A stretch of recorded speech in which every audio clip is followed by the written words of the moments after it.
Broads Media. What is going on, everybody? Welcome on into Sports Talk with Broads. We're in a never-ending cycle right now of Sixers news. You get your heartbroken Game 7 Mother's Day. What do you know? The Sixers again on a holiday where you should be enjoying your family. No. We are going to murder you inside and rip your intestines into pieces. And that's how Mother's Day goes. That's how Father's Day goes. That's how every day of your life is going to go in the springtime moving forward because we don't know how to win. Anyway, don't know how that started. Don't know how that's how we kicked off this show. But here we are. Daryl Morey spoke to the media. The initial reaction from the fan base was, wow, that was a disaster. I didn't see it that way. I didn't see some masterpiece either. But what could have possibly been said that would make you walk out of that press conference in disbelief in greatness? That was never a possibility. So knowing that, for what it's worth, it was a press conference to describe how the president of basketball operations failed, how this team failed, how the biggest player no-showed, James Harden too, how all of that happened. Plus, what do you see in the future with a lot of major decisions coming your way? There was always going to be this style of response. This is how it was going to go. Listening to Daryl Morey, it went as expected. I didn't think it was awful. I didn't think he was brutal. My only knock, and I'm nitpicking here, there's a part of me that feels this is unfair. And I'm letting you know prior to describing what I would have liked differently. When he was asked about himself and his job and just in totality how he viewed the season, he said the right things, but I don't know if I love the tone with it. Now, he's probably just as hurt as we are. He didn't anticipate when he was up 3-2 and kicked Boston's ass in Game 5. He probably wasn't in the mindset of, I'm going to be back on the podium again in just a short while. Probably thought he was going to the Eastern Conference Finals. Instead, here we go again. But I wish that there was more bite, more accountability. And he did say it starts with him. But I'm saying more along the lines of the tone. Like, this wasn't good enough. This was not good enough. Our goal is to win a championship. And we didn't see the Eastern Conference Finals. I'm going to do everything to put this franchise in the best position possible to succeed. We need players to continue their growth. Tyrese Maxey we view as a top player in this league as he progresses, and we know his skill set is super high. I can't wait to see his offseason and for him to get back to work and to improve and to have this experience in the playoffs. You could talk it up. It's not because he's shooting players down and say, well, they stunk, so I need new guys. Because when you make the claim that they aren't very good, or not so much they aren't very good, but they fell short again, does that imply he doesn't have faith in every player in this room? Okay. But if you can't handle that as a professional athlete, then what the hell are you doing? Really? You're going to be all upset that the president, after losing in Game 7, being up 3-2 with the home game in Game 6, and really, if you could finish off 5 minutes of a fourth quarter, maybe Doc Rivers isn't even fired? telling the world what happened in your eyes? And letting the fan base know that this is unacceptable? If you can't handle that, well then holy hell, you have the wrong guys anyway. You're right. Your assessment is right then. But that's it. I thought he fluffed some things up. We weren't as bad as we were in other years. We've improved a little bit, even though we have the same result. And he's not even wrong. That's true. But I don't want to hear that today. Does anybody? Remember who you're speaking to. Okay. So what? Why should you keep your job then? And I'm okay with Daryl Morey staying as president of basketball ops. I don't have a problem with that. Some people do, though. We put out a Twitter poll on The Fanatic. 1,220 votes. Do you think the Sixers owners made the right decision keeping Daryl Morey? 51% said yes. 49% said no. Think about that. Normally, these polls are somewhere around 70 to 80 to 20 to 30. Very rarely do you get the people on the same side. 99% to 1. That doesn't happen because with polls that are obvious, you'll get the trolls that will have fun and give themselves a 7%, let's say. 51-49. Bang, bang. I'm in the yes department. I think they made the right decision. I just had to verify the way the question was worded. Yes meant what I wanted it to mean. Yes, I think the Sixers owners made the right decision keeping Mori. This is the first time the seat is hotter. This is the first time I'm even mentioning the temperature of the chair he's sitting in. Now it's there. But I know that what he did with the roster he was handed, not many NBA executives can do. Al Horford, those contracts were a disaster.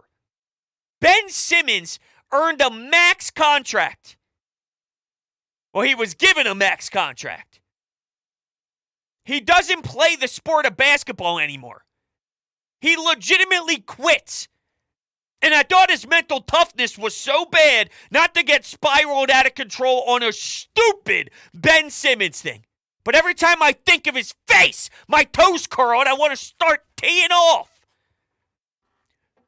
But if his mental health was so serious, which we called bullshit right from the beginning, because all he wants is his money and all he wants is his check to cash. But you're going to post pictures on your Instagram story making fun of Joel Embiid, making fun of the guys who are willing to put the clothes on and at least compete. You might fail and come up short, and the fans might be upset with you. But we respect the fact that you went out there and gave us what you had, and I believe that.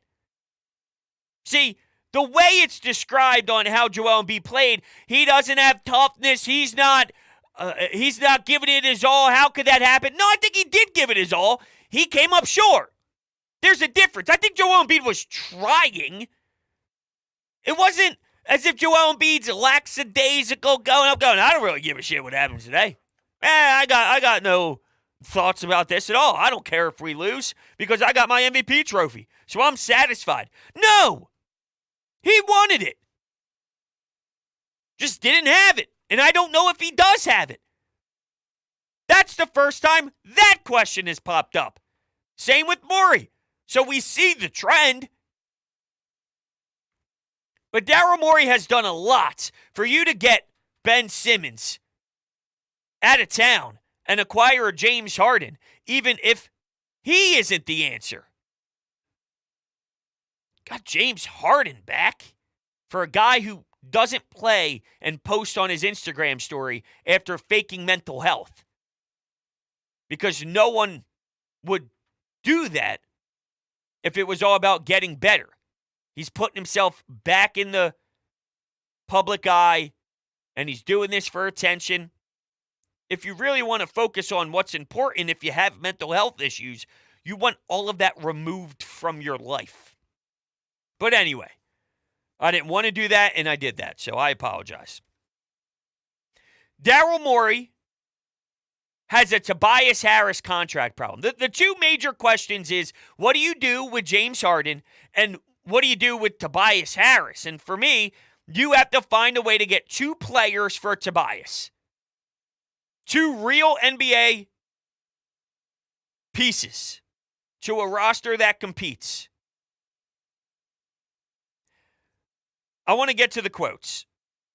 There's so much here. The Embiid part, the Doc part, the if Harden stays. Option A is he wants to bring him back, but he is clearly planning for, or allegedly planning for, an option B and getting creative. We'll see. I'm not giving James Harden 4 years. I'm not committing to that. I'd run a two-man game with Maxey at that point. I don't know if that's good enough, and quite frankly, I don't think it would be good enough. You'd take a step downwards, or you'd have to play a totally different style and maybe ask Embiid to do more as a point center.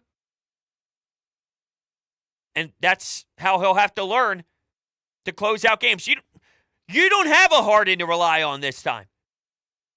You don't have Tobias as your fourth option. It's going to be different. But it's all on you. And I don't know if that's the points and the buttons that need to be pushed if you're a coach or if you're the franchise and you're the front office and that's what you're selling Joel Embiid. You're going to hurt if you lose the ability to run the floor the way James Harden was able to. No doubt about it. But I can't commit to another terrible contract.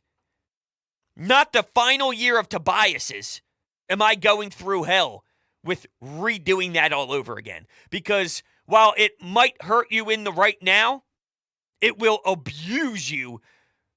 That's why the Celtics are deeper. That's why all these other teams are deeper. That's why they can't find legitimate success off their bench. Because you're not maximizing your assets properly. It's not much different from the Howie Roseman thing that we all discussed during the draft. You don't draft a running back with your number 10 overall pick. You don't. It's a dumb way to use your assets. Prior to Daryl Morey getting here, they fumbled the bag prioritizing their draft picks. Their draft picks. Well, yeah, that happened too. But their money and the way they're spending, their cap space, not draft picks, cap space. Both sides of the Tobias talk is true. He does a lot of things well that doesn't get credit. But you can't have a max contract going to your fourth option that gets asked to do different roles basically every other month. You build around max contract guys. Joel Embiid, Kevin Durant, LeBron James. That's the level of skill that you need to receive it. It's not impossible because the Sixers aren't far away from reaching the conference finals. They're missing something. They're missing a percentage. The pie is not complete. But they have a lot of it completed as constructed last season. Now, a lot's up in the air. So it's not impossible. If Embiid played better, then you're there. You're there. If you don't fall apart with 5 minutes to go in the fourth quarter of Game 6, you are there. If Tatum was 0 for 10 in the first half and then follow that up with a 1 for 9 in the second half, like we seen in the series, I'm not just pulling that out of my ass. Jason Tatum did not have a strong series from Game 1 through Game 7. His deeper team kept the Celtics involved and really had 5 good quarters. 5 good quarters in the series. He finished really, really well. But there's something to be said about that pie chart being completed. Well, that last percentage you need is not easy to grasp. And putting away a team is so difficult. Not everyone can do it. That's why you're in rarefied air when you are destroying teams' hearts year in and year out. Not many can. I thought Embiid could. I don't know if Embiid can. With Daryl Morey mentioning James Harden being option A, if it's a 2-year deal, if something like that, then you may have to go sign and trade. I can't go long term. I think that would be a mess. And if he does do it, my pressure for Daryl Morey and my brain shifts. I go from, okay, I'm not worried to, I don't like the looks of this. We know Daryl Morey and James Harden are super close. Maybe he's willing to give him that check. But I would think a basketball mind that sees the obvious, sees a Harden that can't be taking that much money from you. Just can't. Even with leading the league in assists. I'm sorry. The wild inconsistency with that price tag to it isn't worth it. If you got a possibility of a 45-point scorer and he's making a veteran minimum, then by all means, different. But a huge chunk and a huge bulk. For years, I think at some point, Joel Embiid would demand a trade because, well, what message does that send to Joel? You fire Doc, and Joel Embiid was shocked by it. Harden didn't have the best relationship with Doc. I don't think it was as terrible as others are making it out to be, but I don't know if he fully loved it. Daryl Morey and Harden already have a background together. So would that start screaming something else to Joel Embiid? Now, you may say, well, shut up and go play ball, but this is reality. I'm not going to run away from how this league works right now. The second a team doubts for a millisecond, it already begins. The first domino falls. I don't know what that would say to Joel. I don't really care, though, that Embiid was shocked with the change. It makes sense. Doc really, basketball-wise, did not deserve to get fired. But if Daryl Morey thinks that he's not good enough, and he went to ownership and asked for their response and recommended it, and they say, whatever you want. And that's another thing about the ownership I didn't mention in yesterday's episode where I say they do everything I ask for them to do as an ownership group. Another thing that needs to get added to that list, which they do a great job of, they stay away and they let others do what they were hired to do. Daryl, you're a smart basketball guy, so we think, and I think he is right now, but this Harden possibility can absolutely sway how I feel about him. You do the job. Because you end up with J.J. Arcega-Whiteside if you're Jeffrey Lurie and the Philadelphia Eagles, if you listen to owners.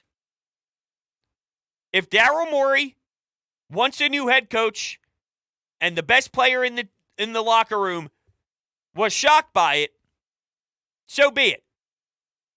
Maybe that gives Joel Embiid the smack in the face that, well, I like this guy. This guy helped me out tremendously. I've been playing my best basketball with him on the sidelines. And he got fired because I sucked? Maybe there's motivation. Look in the mirror.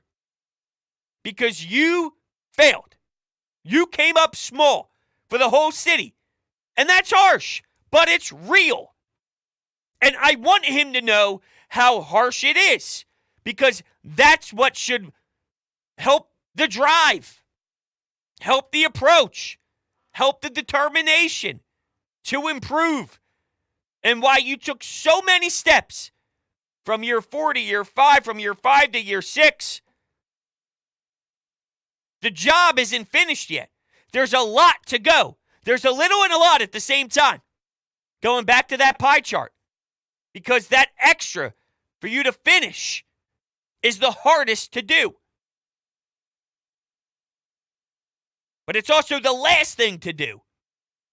So that's why there's a lot in the little when I view it that way.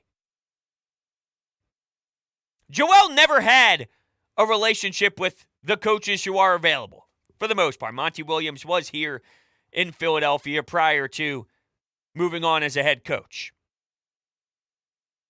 He never had the relationship with Doc before he had the relationship with Doc. So he created a bond that meant a lot to him. And he probably didn't know that that would happen before Doc was even hired. My point is, you can find a way to find a coach that Joel will feel another connection with. Doc's not the only coach there. Maybe it's Bud. Giannis worked with a superstar before. That's why this J.J. Redick thing. Oh, J.J. Redick, odds favorite on some books to be the 76ers hire. No shot. Daryl Morey mentioned wanting an experienced guy. That's why I think maybe Sam Cassell is off the board at this point. You're trying to do something difficult. Someone who did it before gives you an advantage. Doesn't mean first-time coaches can't. Joe Mazzulla is in the Eastern Conference Finals, and he's not some veteran. But historically speaking, understanding what it's like isn't how you improve in anything. So the best head coaches have been through the ringer. We're praying that Embiid losing this playoff round is why maybe next season he actually gets it and actually gets there. I thought the Kawhi shot would do it. Nope. Turns out, needs more time if he's ever going to eventually get there. I have to preface it because I don't know. I thought I knew. I don't know. So until he shows it, I can't say he has it. I think he does. I'm willing to go down finding out if he does. But no way it's going to be J.J. Redick. Nick Nurse, if you want to read between the lines here, Daryl did bring up the tactician. Sometimes it's overvalued, X's and O's. Well, does that push Nick Nurse aside? Does that push Sam Cassell to the side? Is that a Bud and Monty Williams debate internally? Now, I don't have enough to run with any of that. I'm just giving you the layout of how I'm reading in between the lines and doing it way too aggressively, because none of that probably matters.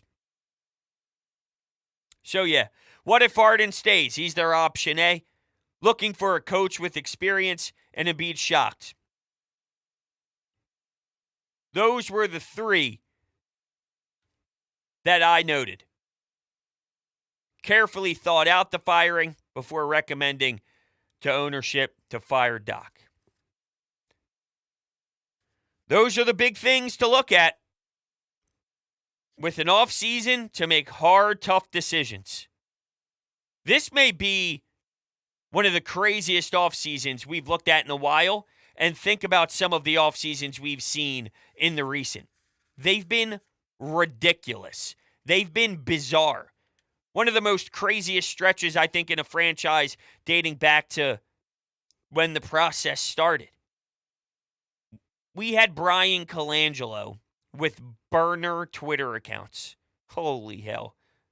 We had no GM during the process. And major signings happened. Major trades happened. And you're asking the head coach to do it. That doesn't make sense to me. Do not sign Harden for 4 years. Trade Tobias Harris. And by October, if you're wondering, how am I going to enjoy this upcoming season? How am I going to put any sort of emotion on the line for next year when now it's super wait until the playoffs mode? Wait until the roster's complete. Because what if you sign and trade Harden and you trade Tobias? So it's Maxey, Embiid, PJ Tucker, and then 5, 6 new faces and a new head coach. I would understand that Joel was the biggest culprit. So because of that, until Joel shines, you'll be confused.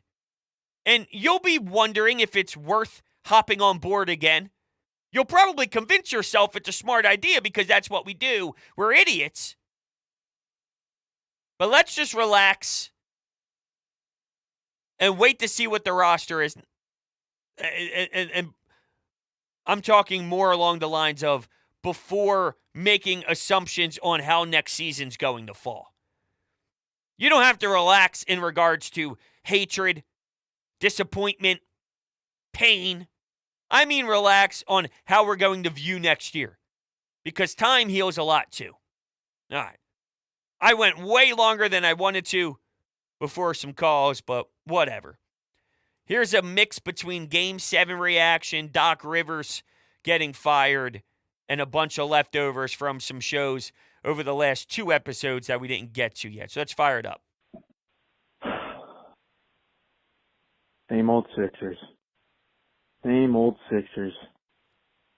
No ball movement. No discipline.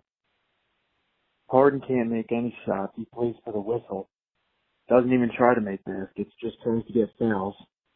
You think after 10, 12 years, however many years he's been in the playoffs, you got to go for the basket in the playoffs. You can't go for the foul.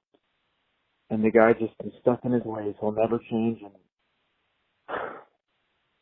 I don't want to bring him back.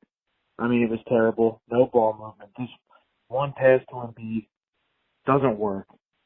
Doesn't work. No flow in the offense. Well, what do you mean it doesn't work? The pick and roll, the two-man game, that is a staple of what they do, and they have one of the most efficient offenses running that.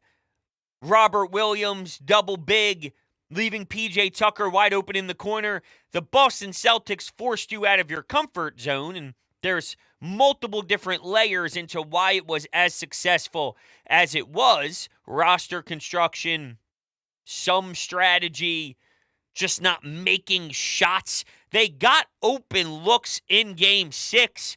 They couldn't score the basketball. They couldn't make wide open threes.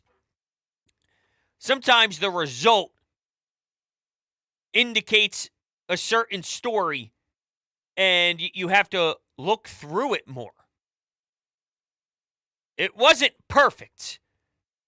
It gets stale at times. Harden, last year heading into this season, it was about adding 2 things, mid-range jumper and catch and shoot. He helped win you a playoff game by a catch and shoot 3 after a fantastic pass by Embiid. With multiple defenders in his face, he turned his body, catch and shoot 3. You're winning playoff games with that. He did phenomenal in the mid-range game at times this season. Well, when they're running the 2-man action, and he's not looking at the rim whatsoever and not being a threat at every layer of the offense, 3-point line with a step back, a drive beating defenders to the cup, and then the mid-range game, well, it makes it that much easier, man, for the other team to defend you. You're not even looking, not even attempting.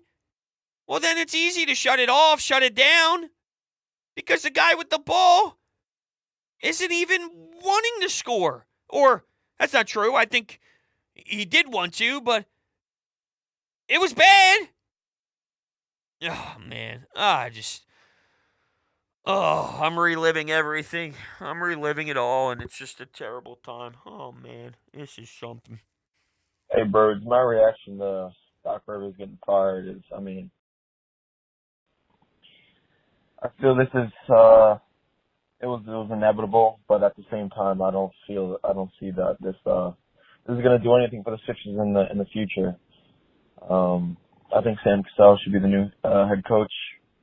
Once again, I just think the structure of the team is just, there's something missing, obviously, and you need players to show up. And unfortunately, we have 2 stars that when the lights are brightest, they just don't show up. You know what? I don't know. I'm always optimistic about the Sixers, but they're going into next year. I'm really not looking forward to going through the regular season. Honestly, I could miss games next regular season and not even worry about it. Oh, man. That's so sad to hear. I think it changes if Mori has a whole new facelift to the team. I'd be okay with Sam Cassell. I'm laughing, though, because all year long, Doc's the problem, Doc's the problem, Doc's got to go. We got no shot with Doc. Yet after the fire, Doc didn't deserve to get fired. We don't have the roster. Doc did pretty well. How it changed so quickly. You said Doc wasn't the issue here. You don't know how that changes anything moving forward. Well, I was told he was the dumbest coach to ever live for years now.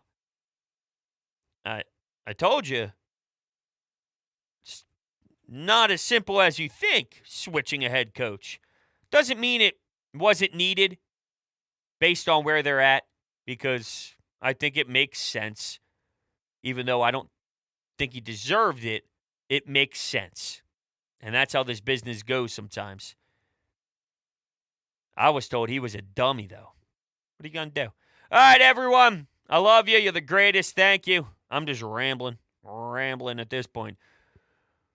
Shut up, Rhodes. All right.